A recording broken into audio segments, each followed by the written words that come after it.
Friends, Chowdary వాస్తు planar మీ చంద్రశేఖర చౌదరిని మాట్లాడుతున్నాను. చూడండి friends, Chowdary ఈ ఇండ్లు చూడండి. ఈ ఇండ్లు ఒక పెద్ద రాజకీయ నాయకుంది. ఈ ఇండ్లు పెద్ద రాజకీయ నాయకుడు అయితే ఆయన ఏం చేసినాడు, ఈశాన్య వీధి పోటు కావాలనే ఉద్దేశంతోనే ఇక్కడ ఈ ఇళ్ళల్లో ఖాళీ చేయించినాడు. ఇవల్ల వేరే వాళ్ళ ఇళ్ళు. ఇది ప్రధాన రహదారే. ఈశాన్య వీధి పోటు ఉంటుందని ఇట్లా చేస్తే ఇదల్లా నైరుతి విరిగినట్టు. అంటే వాయువం ఆయన ఎట్లా ఆలోచన చేసినాడో ఇంకదనో తెలియదు. ఆయనకు ఎవరు చెప్పినారో ఇంకదనో తెలియదు, కానీ ఆయనకు చెప్పిన వాళ్ళు ఎవరు చెప్పినారో తెలియదు. కానీ వాయువం నశించినా తెగిపోయినా అందుగల వారు ఎంత ధనవంతులైన వ్యవహారంలో చిల్లరు తరచుగా రాజకీయ ఓటములు చూడాల్సి వస్తుంది.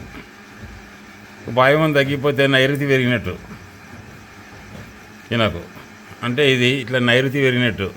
ఇది తూర్పు డోర్, ఇది మెయిన్ డోర్ ఇది. ఈ మెట్లు ఇవి అంతా ఇంకా లోపల అంతా నేను లోపలికి వచ్చి చూడలేదు, ఇంకో బయట వేస్తున్నాను అనమాట. అంతా ఇది ఇలా బయట. ఇది రోడ్డు. ఈ రోడ్డుకు ఇట్లా ఇది వీధి పోటు అంటే ఒక వీధికి ఒక వీధి అడ్డం వచ్చిన వీధి పోటు సత్ఫలితం కానీ దుష్ఫలితం కానీ ఉండదని చెప్తాం. అంటే ఒక వీధి ఇట్లా పోటీస్తున్న వీధికి అడ్డంగా మరి ఒక వీధి వచ్చిన ఎడల వీధి పోటు సత్ఫలితం కానీ దుష్ఫలితం కానీ ఉండదంటే ఇప్పుడు ఈ వీధి పోటు మంచి చేయదు, చెడ్డ చేయదు. ఆయన ఉత్తర ఈశాన్య వీధి పోటు పడుతుంది, తరగని స్థితి ఉంటుందని ఎవరో చెప్తే చేసిన బాబు ఇది. కానీ దీనివల్ల వీధి పోటు సత్ఫలితాలు కానీ దుష్ఫలితాలు కానీ ఉండవు. అంటే ఆయన నైరుతి పెరిగినట్టు ఈ ఇళ్ళల్లో నైరుతి పెరిగినట్టు ఇది. ఇప్పుడు ఈ స్థలం వాయువం తగ్గిపోయినప్పుడు రాజకీయంగా ఇబ్బంది పడినాడు. ఆయన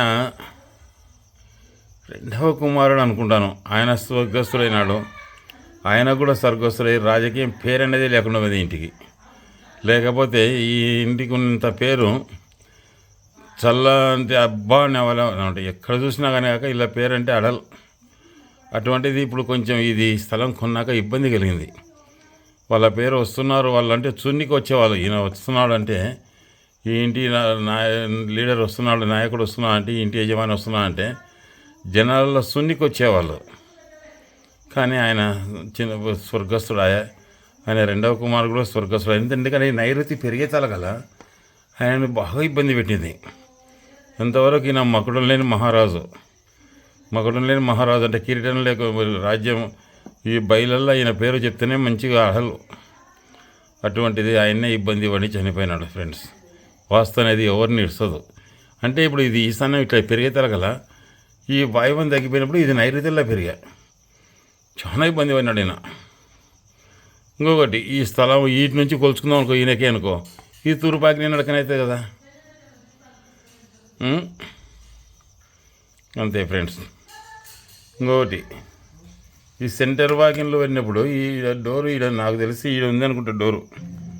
డోరు ఈడ ఉంది అనుకుంటా. డోర్ ఇది వాయువం ఆగ్నేయ నడక. ఇది వాయువం కదా. వాయువం ఆగ్నేయ నడక కూడా ఈయనను ఇబ్బంది పెట్టిందేమో అనిపిస్తుంది నాకు. వాయువం ఆగ్నేయ నడక మనిషిని పిచ్చివాణి చేస్తుంది. ఇది ఇండ్లు లోపల ఎట్లుందో తర్వాత చరిత్ర. ఇప్పుడు ప్రస్తుతానికైతే కొంచెం బాగానే ఇబ్బంది పడుతున్నారు వాళ్ళు.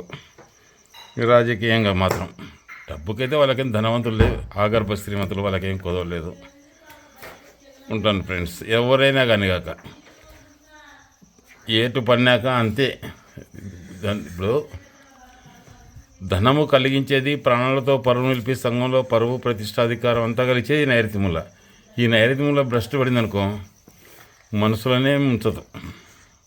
ఈ మూల భ్రష్టు పట్టకూడదు. ఉంటాను ఫ్రెండ్స్.